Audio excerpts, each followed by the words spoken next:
Seperti tanya ke saya, apakah prokesnya ketat, gitu loh ya. Karena kalau jalan sehat itu lebih luas dari ini loh, karena orang gandeng gitu ya. Termasuk teman-teman banyak sebenarnya prosedur-prosedur. Saya sebelum masuk ke materi harus sosialisasi prokes dulu. Banyak prosedur-prosedur yang harus dilampaui, misalkan teman-teman ketika saya pidato ini mesti saya semprot dulu cek gitu ya. Termasuk teman ganti mic, ganti pegangan itu semua harus steril gitu. Karena sekarang kalau kena terkonfirmasi tidak ada ampun lagi untuk isolasi mandiri di rumah. Semuanya harus ke villa Badan Diklat di Licin sana, tempat saya dulu. Diklat di sana. Misalnya hawanya dingin sekali gitu ya. Tapi insya Allah dengan beberapa kondisian ini sudah sekitar 70% sudah yang kita hijrahkan ke sana.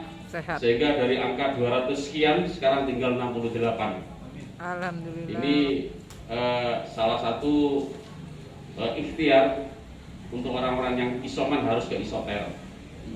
Karena emang ditengarai penularan itu adalah penularan keluarga. Kemarin yang di Pandirejo 7 orang, satu rumah, anaknya yang kecil tuh dinaikkan semua. Jadi tidak ada toleransi untuk melakukan isoman. Ada SD, bukan SD ini tadi. Satu positif yang di Pandirejo itu sekolah di situ. Kemudian kita tracing semua, wis diobroki kabeh wis irunge anak-anak itu satu positif. Dikejar terus. Rumahnya orang tuanya juga positif. Jadi ini masih Jawa Timur khususnya Banyuwangi masih terbesar nomor 3 di Jawa Timur. Untuk itu tugas kita semua di era pandemi ini adalah menjaga keluarga. Bagaimana juga protokol kesehatan di keluarga harus betul-betul dijaga. Kemudian di lingkungan kerja, di lingkungan sekolah, di lingkungan berkesenian semacam ini, ganti-ganti apa ini juga itu bisa membahayakan. Dan ini menjadikan sebuah keharusan semua kita harus bergerak untuk menuntaskan penularan ini. Itu yang pertama. Cukup sudah yang pertama. Lek ngomong itu gak mari-mari gitu. Kita nggak berkegiatan. Kemudian yang kedua, sangat luar biasa sekali teman-teman menggali sebuah potensi. Saya menengarai teman-teman untuk memajukan sebuah wilayah. Kemarin Banyuwangi mendapatkan 4 predikat Piala Desa Wisata tingkat nasional. Tapi saya waktu itu di Licin saya buatkan Witari Desa Wisata Taman Sari, itu namanya saya yang buatkan. Kemarin juara. Kemudian saya Festival Banjar kita naikkan ke permukaan. Karakter yang harus dimunculkan harus beda memang untuk mengelola sebuah wilayah menjadi terkenal. Maka ketika yang beda ini muncul, maka yang lain akan mengikuti. Bagaimana The Legend of Sadaf Nira saya angkat waktu itu di Banjarsari, saya ngurui Mbah Honggeng nih. Jadi bagaimana waktu itu sehingga yang lain ikut, keseniannya ikut, potensi ekonominya ikut. Bagaimana tentang misalkan ini kan tadi mau menguak potensi ya, saya cerita. Misalkan ini yang kita angkat di sana bagaimana kidung-kidung tentang orang Sadap Nira. Ada kidung-kidungnya itu. Bagaimana orang Megat Sadap Nira. Bagaimana Paman Iris ini yang punya Sadap Nira naik ketika habis manten misalkan terus naik mau nyadap Nira, tidak akan netes karena ini ada parfum, bau dan sebagainya wangi. Jadi si Niranya tidak mau cemburu. Niranya tidak mau cemburu.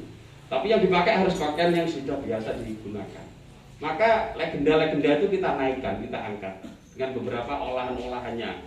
Mulai dari nira yang diminum, dadekno wedang, dadekno gula, dadekno ketek semut dan macam-macam. Yang lain artinya ikut. Sama teman-teman ketika saya di Singonjuru saya buat pasar wit-witan. Sehingga yang lain semua ikut potensi-potensinya. Saya di Banyuwangi kemarin kita buat KIS Kampung Ikan Sumberseng. Di Sumberseng itu. Sumberseng itu sumber pertapan, sumber kuno, sumber tua. Pak Arif Yahya sama Bu Arif Yahya pernah mandi di sana. Kita buat ikan koi.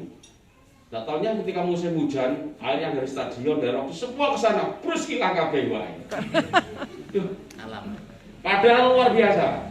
Sehingga dengan dipeliharanya ikan di situ sudah ada orang beol di sungai. ODF sudah tuntas. Sudah ada orang buang sampah di sana. Kemudian yang jualan-jualan di atas semua ikut. Tapi ternyata setelah ikan itu besar meskipun ada banjir, itu ikannya tetap. Jadi harus ngingu ikan yang besar-besar di sana. Tapi kalau suruh ngingu koi masih pikir-pikirin masih nilai. Dan masih kita rapatkan kemarin bagaimana disodet. Ini salah satu contoh saja teman-teman sekalian. Jadi misalkan saya sampaikan di sebuah wilayah sini misalkan Kebalenan, wah wong kon nandur apukat di halaman kantor, halaman sekolah, halaman rumah, di pinggir-pinggir jalan itu akan menjadi kampung apukat misalkan. Ini misalkan, maka seluruh potensi orang akan City Tour ini mau kemana ya tamu-tamu ini ya? Mau kemana gitu? City Tour kita ini lemah. Paling pol, boom. Kita ini dilewati aja. Kalau tamu itu mesti keluar sudah, Pulau Merah, Ijen. Tapi kalau waktunya tidak ada sedikit, nggak mungkin jauh pulang ya. Paling pol, boom. Boom punya Pelindo. Bareng ngono, Pendopo. Jadi Tanjung. Pendopo itu apa itu? Banyuwangi, Sumur Wangi itu loh, sumurnya Sri Tanjung ya. Itu pun ada 3 sumurnya di situ, di dalam, di belakang, sama di timur sana. Ini saya ngasih sing ndi gitu loh. Sementara si Dutokno sing ning jero. Di timur. Padahal saya waktu jadi ajudannya Pak Samsul itu sing jero kok gue minggu bebek gitu, bukan sumur itu. Jadi yang di timur katanya. Yang timur. Hanya 2 itu aja. Oleh karena itu ini kita gerakkan potensi-potensi dan karakter wilayah agar city tour-nya bisa jalan. Jadi kalau orang ini mau kemana ya? Ada kampung apokat di sana. Maka orang ke sini bagaimana? Kemudian ada edukasi, kemudian apokat bagaimana? Kemudian apokatnya di planter bag itu buah semua. Tetapi kegiatan-kegiatan yang lain bisa jalan. Bukan hanya apokat, tapi keseniannya jalan. Kemudian Bunyoman sing gawe blembe uluh iku ya. Enggak tahu. Luar biasa, sudah ada anunya kok, kegiatan-kegiatan kayak gitu, tinggal memacingkan saja. Maka pilih salah satu karakter yang beda, sama dengan orang jualan. Kalau jualan di Banyuwangi nanggung, jangan jualan. Raminya sebentar, 4 bulan, 6 bulan hilang setelah itu. Saya punya potensi-potensi dan binaan-binaan teman-teman kuliner itu. Jadi teman-teman lihat, kalau itu rame, terus rasanya biasa-biasa, belum gak suwe gitu. Tapi kalau dari segi view-nya, dari segi suasananya, kemudian dari segi rasanya juga enak, makanya akan bertahan. Kuliner-kuliner legendaris, BAT tetap. Kemudian Wina, Pondok Umai kemarin yang mengelola sudah wafat meninggalkan kita semua. Kemudian Pangklang ini termasuk rotok legendaris, tetap bertahan karena rasanya emang kuat gitu. Sama dengan ketika kita mau menguat dan menggali potensi wilayah, cari yang paling kuat, kemudian yang lain akan mengikuti. Jadi tidak tanggung-tanggung. Meskipun itu sederhana, tetapi ternyata kok kuat banget. Saya lihat di Malang itu, rumahnya itu dan halamannya ditanami ini, markisa. Markisa yang bulat-bulat, itu kan paling gampang itu Pak.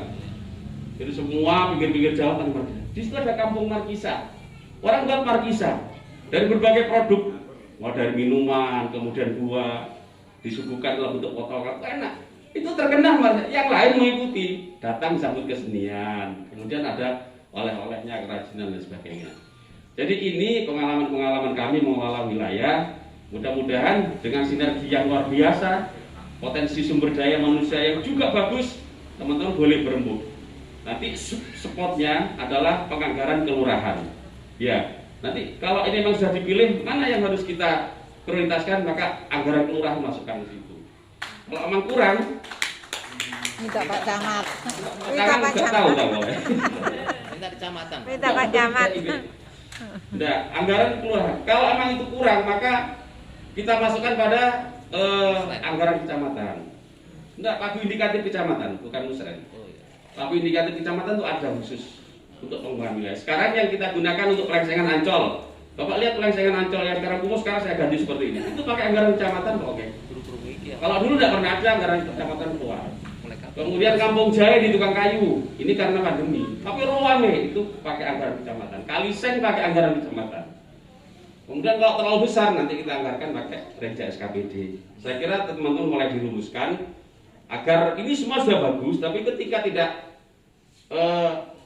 ini ada yang menonjol seperti jari tengah ini, maka semuanya akan biasa-biasa saja.